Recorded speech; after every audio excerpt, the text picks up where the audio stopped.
शंकर पर जल चढ़ाने का जो भाव वर्णित किया जाता है कि हम शंकर को मंदिर में जाकर जल चढ़ाते हैं तो खड़े खड़े चढ़ाएं कि बैठ कर चढ़ाएं। बहुत ध्यान देना साहब।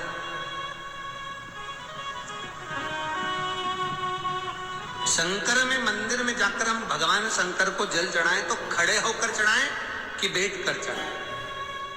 अब दो तरह का शिवलिंग है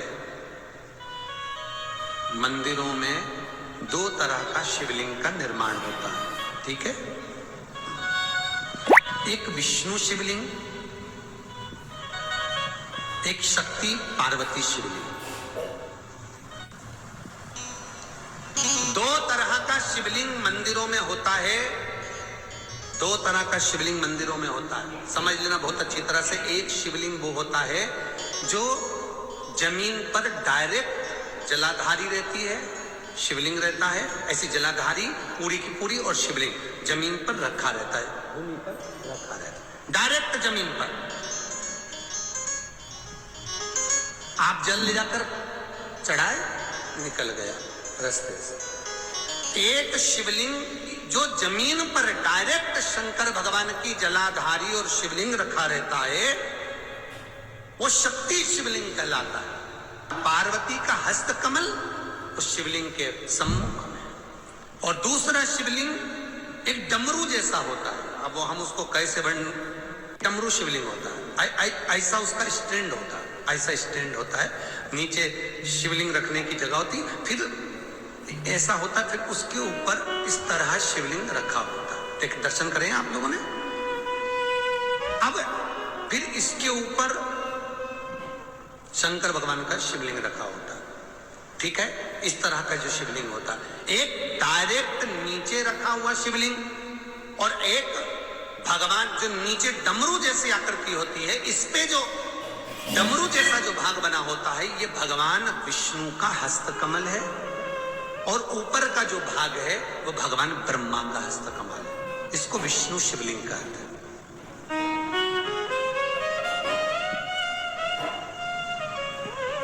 इसको हरीश्वर महादेव भी कहा जाता है। कौन सा महादेव कहते हैं? हरि सर्वेश्वर महादेव। हरीश्वर महादेव भी कहते हैं, हरि सर्वेश्वर भी कहते हैं।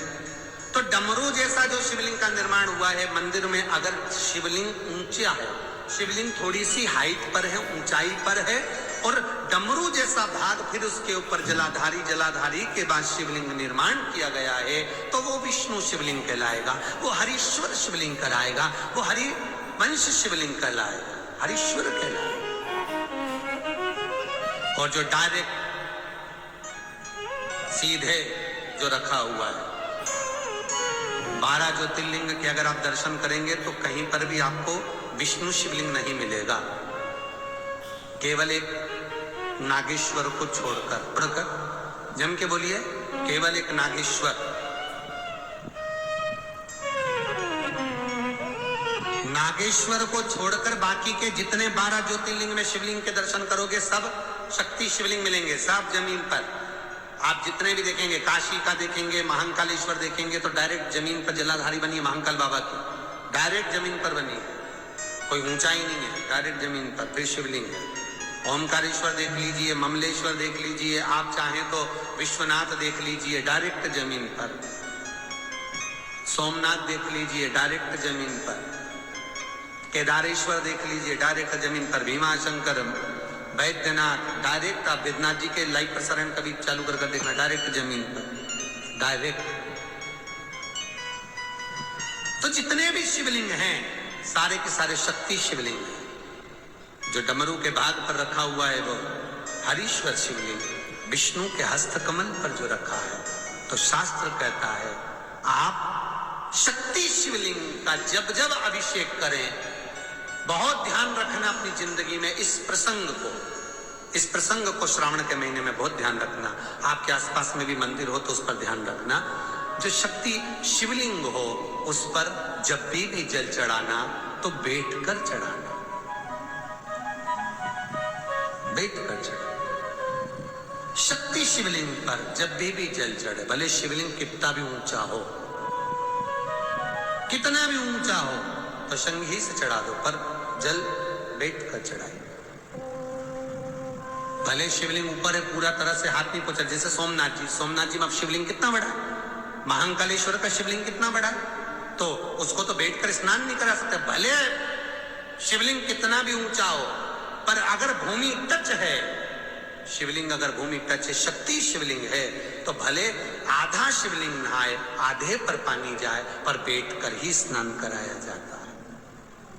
और महाराज यदि हरीश्वर शिवलिंग है, अर्थात भगवान विष्णु के हस्त कमल पर, ब्रह्मा के हस्त कमल पर यदि शिवलिंग है, तो वो शिवलिंग का जब भी स्नान कराएंगे, अभिषेक कराएंगे, पूजन कराएंगे, तो खड़े होकर ही करना है। और खड़े होने का भी तरीका होता है, दोनों चरण बराबर में रखकर कभी भी शंकर भगवान के शिवलिंग का स्नान नहीं कराया जाता। दोनों चरण बराबर रखकर, अगर हरीश्वर शिवलिंग है, किसी मंदिर में शंकर को जल चढ़ाने के लिए आप गए हो और शंकर को जल चढ़ा रहे हो, तो हरीश्वर अगर शिवलिंग है तो दोनों पांव बराबर रखकर नहीं, एक सीधा चरण थोड़ा सा आगे रखिए और उल्टा चरण थोड़ा सा पीछे रखकर भगवान शंकर का जलाभिषेक करने पर लक्ष्मी जैसे अपने चरण रहते हैं, भगवान शंकर उसी तरह से लक्ष्मी को दौड़ाते हुए अपने घर में प्रवेश कराते। लक्ष्मी भागती हुई, अगर जो पुष्टि मार्ग से जुड़े होंगे, जो भगवान ठाकुर जी की सेवा करते हैं, पुष्टि मार्ग से जुड़े हों, श्रीमद वल्लभाचार्य जी से, वल्लभ कुल बालकों से जिनका ब्रह्म संबंध हुआ है, ऐसे अगर जीव है, वैष्णव जीव है, तो वो दर्शन करते होंगे ठाकुर जी, यमुना जी और महाप्रभु जी का। तो कैसा दर्शन करेंगे? श्रीनाथ जी का दर्शन करेंगे तो दोनों पांव श्री जी बाबा के, मेरे ठाकुर जी के बराबर पर है, नाथ द्वारा वाले श्री जी बाबा के, गोवर्धन नाथ जी के दोनों पांव चरण बराबर। श्रीमद वल्लभाचार्य जी का दर्शन करेंगे तो दोनों चरण बराबर के फोटो में मिलेंगे। पर यमुना जी का अगर आप दर्शन करेंगे, पटरानी यमुना जी का जब दर्शन करेंगे, तो यमुना जी का चित्र का दर्शन करेंगे, तो यमुना हमेशा एक पांव यमुना जी का आगे मिलता है। क्यों? जो वैष्णव ठाकुर का दर्शन करे, श्रीमद वल्लभाचार्य जी के अनुसार भगवत चर्चा करे, उसके यहाँ यमुना भक्ति निरंतर प्रवेश करती जाए, इसलिए भागता हुआ चरण, दौड़ता।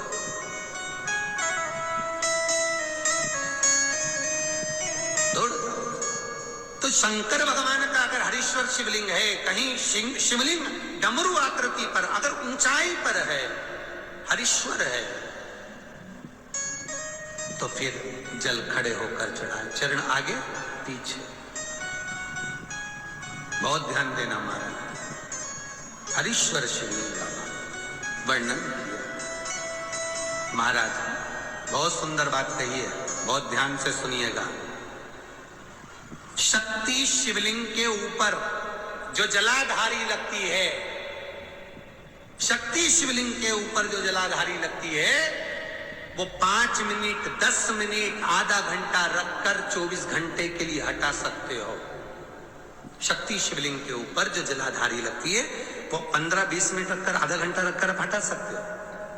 पर हरीश्वर शिवलिंग के ऊपर भगवान विष्णु के हस्त कमल पर जो शिवलिंग का निर्माण आपको भी वर्णन किया, अगर वो शिवलिंग है तो उस पर जलाधारी अगर लगी है, तो कम से कम 5 घंटा, 8 घंटा तो जलाधारी को रखना पड़ेगा ही।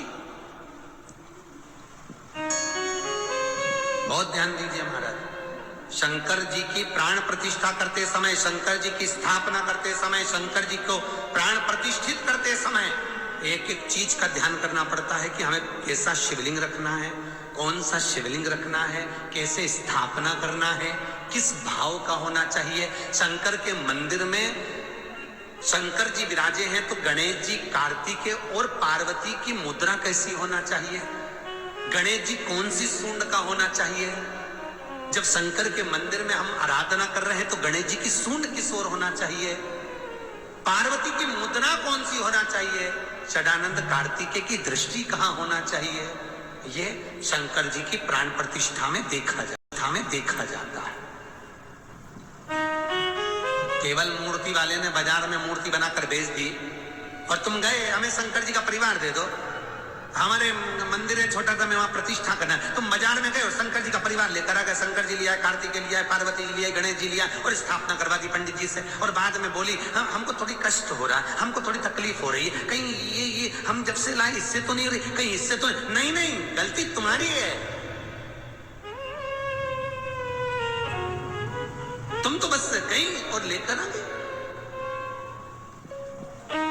यहां तक शिव महापुराण की कथा कहती है कि तुम्हारे घर की मूर्ति जितनी पुरानी होती है उतना सुख देती है। आपको पहले भी कथा में कहा, दिया और मूर्त पुरानी होगी चलेगी।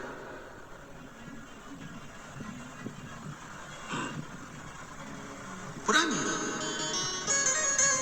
चढ़े हुए जल को जब आप थोड़ा सा लेकर आते हो, आपको बताया था ना कि खाली लोटा नहीं लाना चाहिए, खाली कलश शंकर जी के मंदिर से वापस नहीं लाना। शंकर भगवान को जल चढ़ाया, चढ़ाने के बाद थोड़ा सा जल हाथ में या कटोरी में या कलश में झेल लिया, भले 2 बूंद लाओ पर अपने घर पर लेकर आओ। उस 2 बूंद जल का भी स्पर्श कलश के अंदर हाथ की 3 उंगलियां लगाकर अगर त्रिशूल पर टच कर मात्र आपने उस कलश के अंदर लगा दिया और वो जल भी आपने अपने घर पर छोड़ दिया, छीट दिया या उसका आचमन मात्र हो गया, तो व्यक्ति का यश बढ़ना अपने आप प्रारंभ हो जाता है, उसकी यश की प्राप्ति